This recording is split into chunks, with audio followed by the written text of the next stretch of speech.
चल पूरब हम घुमाई, पूरब हमारे यूपी बिहार को मुंबई में कहा जाता है। चल पूरब हम घुमाई मजा उहाँ के देखाई, चल पूरब हम घुमाई मजा उहाँ के देखाई, जहाँ छल के ला ममता दुलार बबुआ रे सबसे नीक बाटे, हो सबसे नीक बाटे, सबसे नीक बाटे यूपी बिहार बबुआ रे सबसे नीक बाटे यूपी बिहार बबुआ। ये विकास के नाम पर दिखावा है। अगर इनको विकास करना होगा तो फैक्ट्रीज खुलनी चाहिए, हैदराबाद की तरह, बेंगलोर की तरह, मुंबई की तरह। मुंबई इतना आगे क्यों है? इंडिया का 10% ज़्यादा जीडीपी मुंबई से कवर होता है, क्यों? एक ऐसा महानगर भी है इसी हिंदुस्तान में, उससे नहीं सीखेंगे। लेकिन सब पार्टियों ने इस मुद्दे को पहचाना है और सब फैशन की तरह विकास की बात बोलते हैं। हम विकास करेंगे, सपनों की दुनिया में ले जाते हैं। मुझे पता है वो कोई कर देगा, 5% उस पर अमल कर देगा जो घोषणा पत्र लेकर घूम रहे हैं। यहाँ ऐसा एक माहौल बना दिया था मीडिया ने कि ये बिहारीज वर्सेस महाराष्ट्रियन तक करना चाह रहे थे। नमस्कार, आप देख रहे हैं नेशन भारत और मैं हूं मनोज चतुर्वेदी। अभी हम खड़ा हैं पटना के सप्तमूर्ति के पास, जो देश की आज़ादी में एक इसका इतिहास है। और हमारे साथ हैं भोजपुरिया माटी के सुदीप पांडे, फिल्म अभिनेता हैं, कलाकार हैं और अब एनसीपी की आवाज़ बिहार में बुलंद कर रहे हैं। और सबसे बड़ी बात एक और बता दें कि बिहार की आवाज़ को, बिहारियों की आवाज़ को महाराष्ट्र में बुलंद करते हैं मुंबई एनसीपी के महासचिव भी हैं। आइए बात करते हैं। पहले तो सुदीप पांडे जी, आपका बहुत बहुत धन्यवाद नेशन भारत से बात करने के लिए, आपका स्वागत है। कैसे अभिनेता से एनसीपी के तरफ झुकाव और फिर बिहार की मिट्टी पर आकर एनसीपी के लिए प्रचार करना कैसा लग रहा है?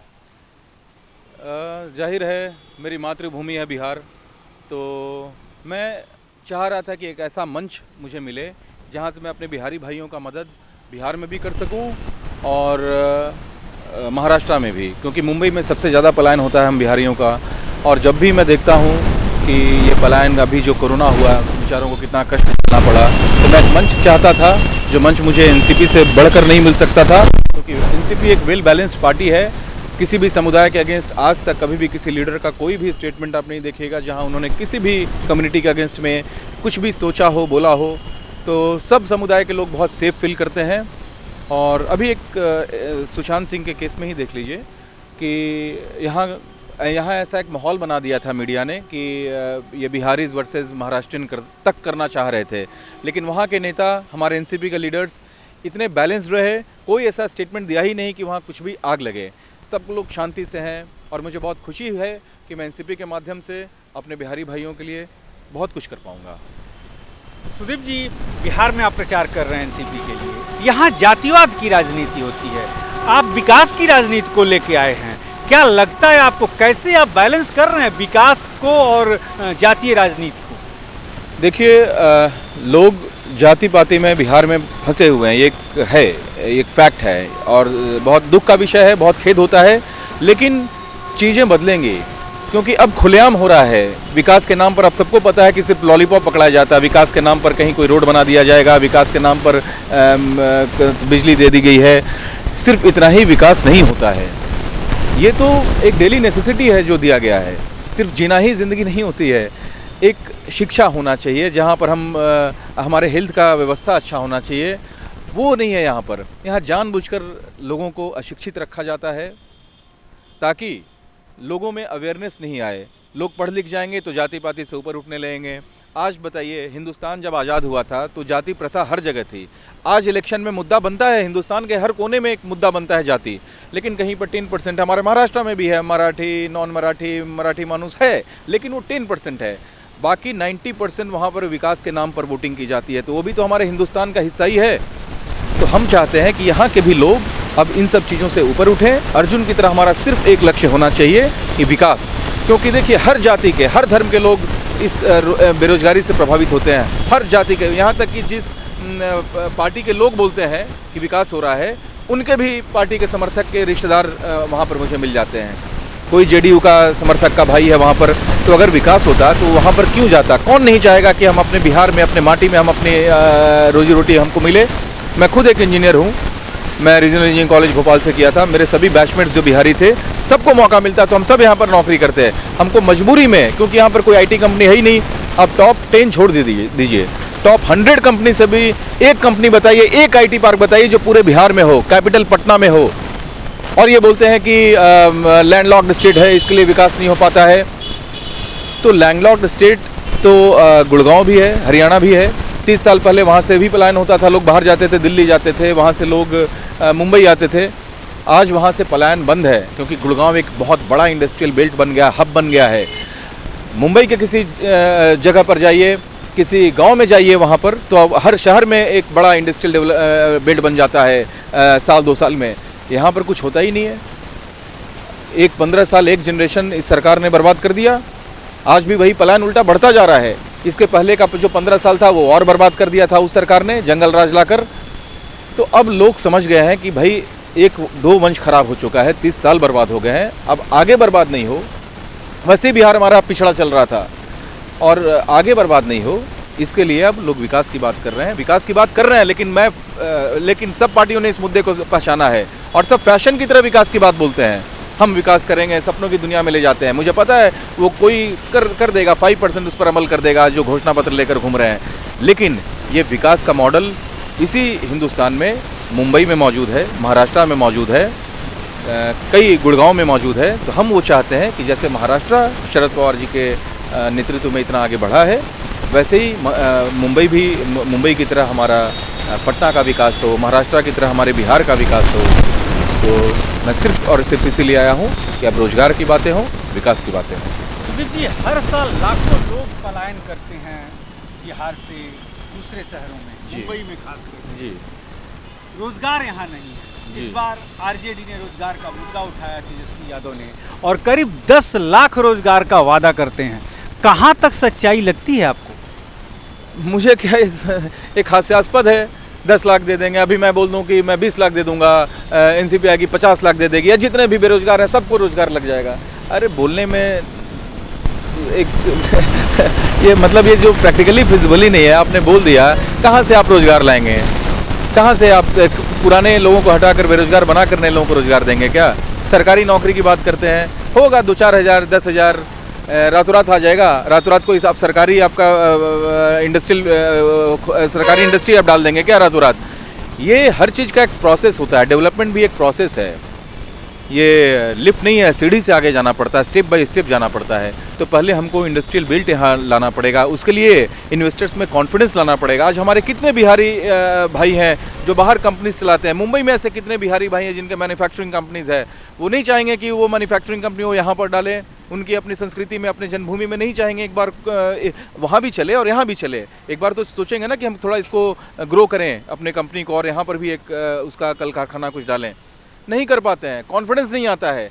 तो जब तक आप लोगों में अवेयरनेस नहीं लाएंगे, इन्वेस्टर्स में कॉन्फिडेंस नहीं लाएंगे, तब तक आप कुछ भी नहीं कर सकते। ये गोल गोल बातें, गोल गोल ये दिखाना, इससे आप हंसी के पात्र बनेंगे और एक बार आप आ जाएंगे लोगों को चकमा देकर। लेकिन अगर आपको लंबी राजनीति करनी है तो सच का ही सहारा लेना पड़ेगा। झूठ की उम्र बहुत कम होती है, बहुत छोटी होती है। तो प्लीज़ लोगों को बहकाएं नहीं। लोग इतना तो समझदार हैं, बहुत भूले, बहुत नादान बने, बहुत भटकाया गया। इसमें बता तो रहा हूँ, 30 साल बर्बाद जिस राज्य ने किया हो, अब हमारी जनता कदम फूंक फूंक कर रखेगी। इनको विकल्प चाहिए। अब वो विकल्प के नाम पर बोल रहे हैं कि चलो लोग उब गए हैं, सबको पता चल चुका है, एक्सपोज हो चुकी है ये सरकार, तो अब लोगों को क्या चाहिए? भैया नौकरी चाहिए ना, चलो मैं देता हूँ। ये लॉलीपॉप दिखाने से काम नहीं चलेगा, वाकई काम करना पड़ेगा। तो लोगों को जो है तीसरा विकल्प, उनको लगता है कि दूसरा विकल्प ही नहीं है, हमारे पास आओगे ना, चलो भैया नौकरी मेरे पास है, एक दुकान खोल ली नौकरी की। वैसा नहीं है। लोगों को एक विकल्प हम जब तक नहीं देते, अब एनसीपी एक विकल्प बनकर आया है जो कि विकास की बात करती है, सोचती है, विल पावर है एनसीपी में।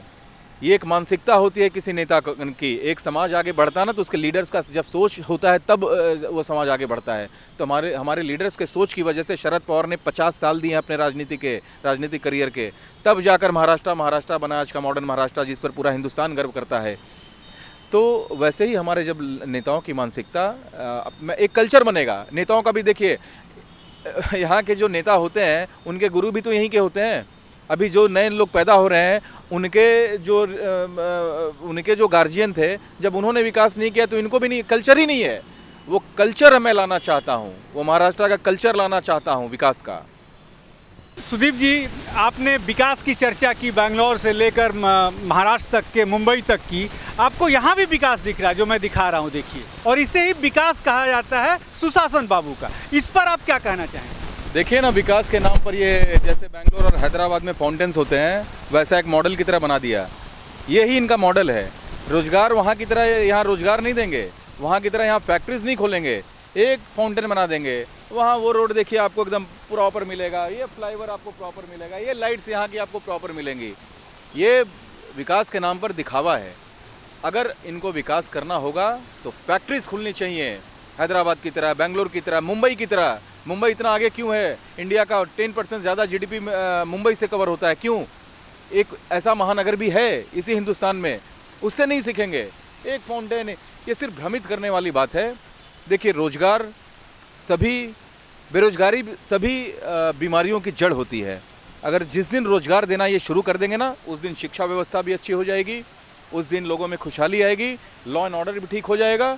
ये शराबबंदी कर दिए, जितने यूथ हैं जिनको नौकरी तो मिल नहीं रही है, उनको स्मगलर बना दिया है शराब का, ये विकास बोलेंगे? चलिए, बहुत अच्छा लगा, अच्छा दिख रहा है। लेकिन सुदीप जी, महाराष्ट्र से कोई यदि आएगा तो पहले यही देखेगा, चमचमाती ये सड़क पे लाइटें, ये फाउंटेन, ये सड़कें, तो वो तो कहेगा ही फिर जाके महाराष्ट्र में कि विकास हुआ है।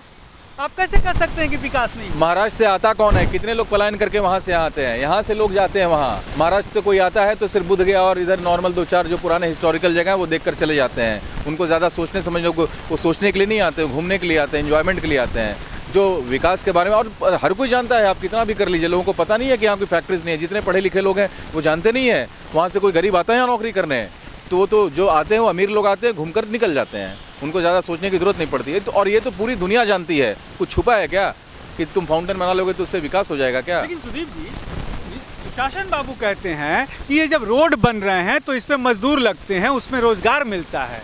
तो उन्होंने कहा है कि जो इतनी तरक्की हो रही है इसमें रोजगार तो मिला ही है मजदूरों को। 5%। पूरी दुनिया बुलेट ट्रेन से जा रही है, सुशासन बाबू बैलगाड़ी खींच रहे हैं। पूरी दुनिया जेट स्पीड पर से आगे बढ़ रही है। विकास तो देखिए दुनिया के हर कोने में होता है। समय का नाम परिवर्तन, तो परिवर्तन हो रहा है, विकास हो रहा है, वो तो होना ही है, वो तो एक नेचुरल प्रोसेस है। क्या हम ये थोड़ी बोल रहे हैं कि हम पीछे जा रहे हैं? हम 2000 साल पीछे तो नहीं पहुँचेंगे। अभी जो कार्स चल रही हैं वो तो ज़्यादा ही बिकेंगी ना। अब ऐसा तो नहीं है कि लोग वापस इतना गरीबी आ जाएगा कि लोग कार बेच कर फिर बैलगाड़ी चलने लगेगा पटना पर, वो तो नहीं होगा ना। विकास पूरी दुनिया का हो रहा है। मोबाइल आया तो पूरी दुनिया में आया है, सिर्फ यहाँ तो नहीं आया है ना। तो पूरी दुनिया में विकास हो रहा है।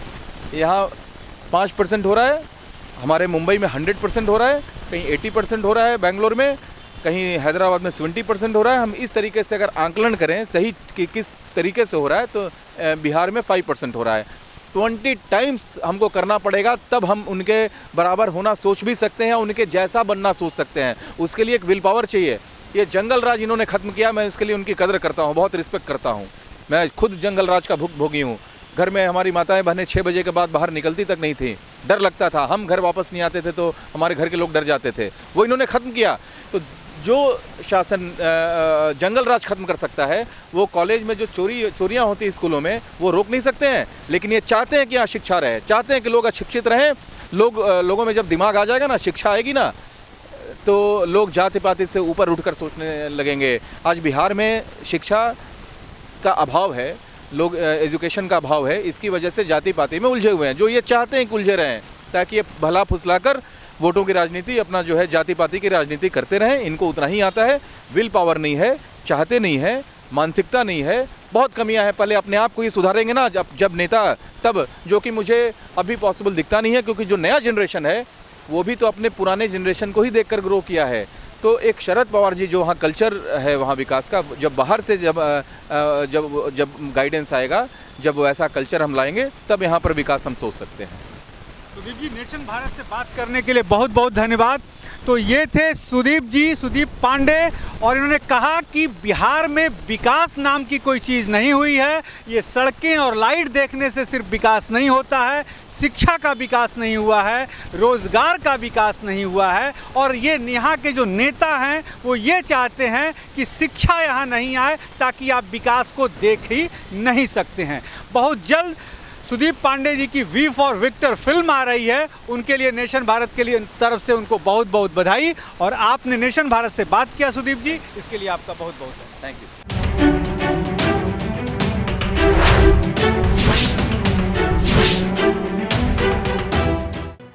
लेटेस्ट खबरों से जुड़े रहने के लिए हमारे चैनल नेशन भारत को सब्सक्राइब करें और बेल आइकन को दबाएं ताकि कोई खबर छूट न पाए।